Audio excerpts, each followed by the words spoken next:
Hey guys, we be brewing. We be brewing today, and what are we brewing today? Pumpkin.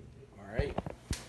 First mate Hugo's got all our ingredients ready, and got our sack of grains, our hops. We got 2 ounces of Willamette we're using today, 3 pounds dry malt extract, and our 2 cans of pumpkin, organic of course. Um, the recipe pretty much is the same. Water's coming up to temp. The only thing I changed was, okay, we got 4 pounds of two row, 1 pound of carrot amber. That's what I changed because I couldn't find it at my local shop, the new one. Uh, so I had to go online and do some investigation and found out it's pretty much you could use Victory malt. So I switched it out and used Victory. Am I right? I don't know. I tried doing some more, research on it because it's like a crystal malt, I believe, and then I don't know, but whatever. I googled it, came to a couple of brew sites, and somebody had mentioned you could switch out the Cara Amber for for Victory or whatever. So that's what we did. So we got a pound of Victory, 8 ounces of Caramel Crystal 40, and what else? 4 ounces of chocolate. And so basically, it's a red ale, I believe. That's the base that I've been using. So I'm just gonna see if we come out of the temp here. Try to get this to 155. Yeah, we got a little ways to go. Water's been sitting in the pot overnight, but so it shouldn't take long.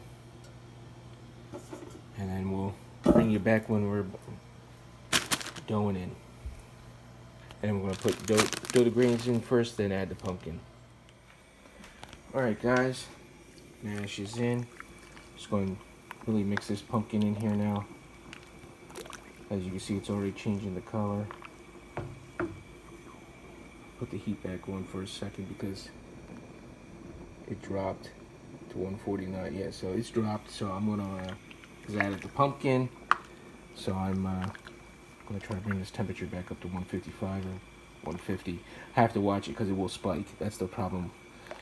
We're trying to do it this way and raise the temperature to strike temperature because then it's gonna, you don't want to overshoot and then boom, we're brewing at like 160, mashing at 160. I'm trying to avoid that. That happened to me before.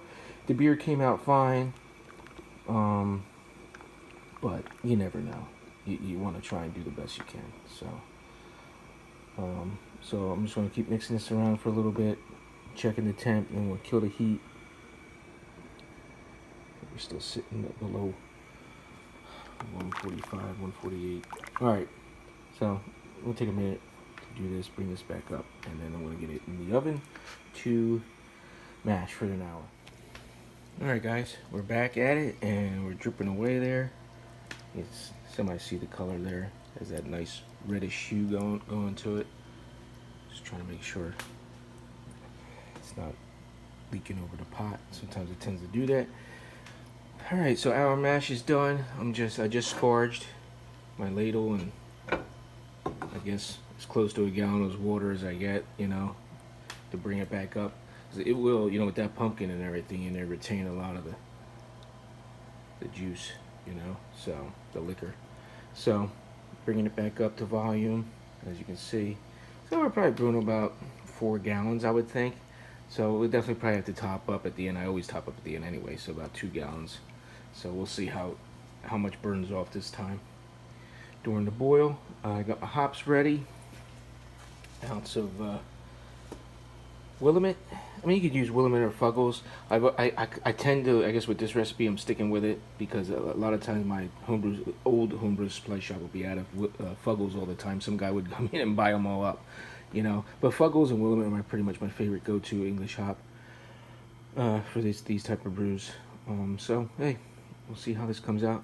So I'll bring it back after this is done dripping, and we'll do the first hop addition. Okay, there she blows. We got a roll and boil. Add my hops. I'll try to, if I can, clip it to the side of the pot here. Hopefully, it don't melt my little plastic thing. I need to get metal ones. All right, there you go. Alexa, set a timer for an hour. 1 hour, starting now. Hops are in. There's the color. Oh yeah, looking good.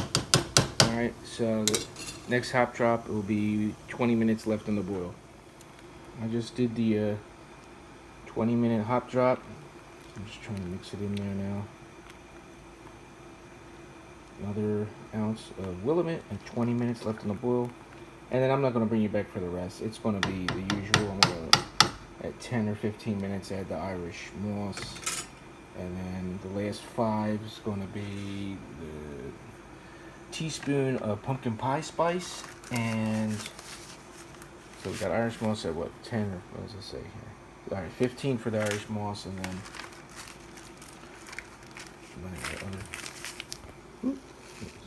yeast nutrient. So yeah, and that'll be it. And then we're gonna add the light dry malt at flame out and start cooling down. All right, there it is. There's the color. Whoo, it's like almost a dark brown.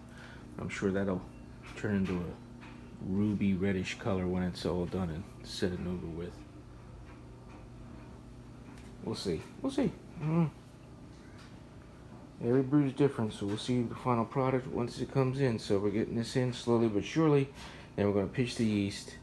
Well, then we'll do a, well, I don't even know if I should. Maybe do a grav reading.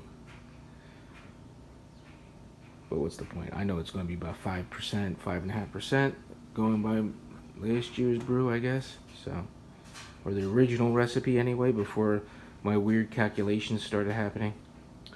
So we shall see. All right, yeast is in. Sitting a little warm, but whatever you're gonna do. The temperature, of course, in my area is going to be the 70s this week. Lovely, you know. Trying to get a nice cool fermentation ain't gonna happen. But anyway, so yeast is in.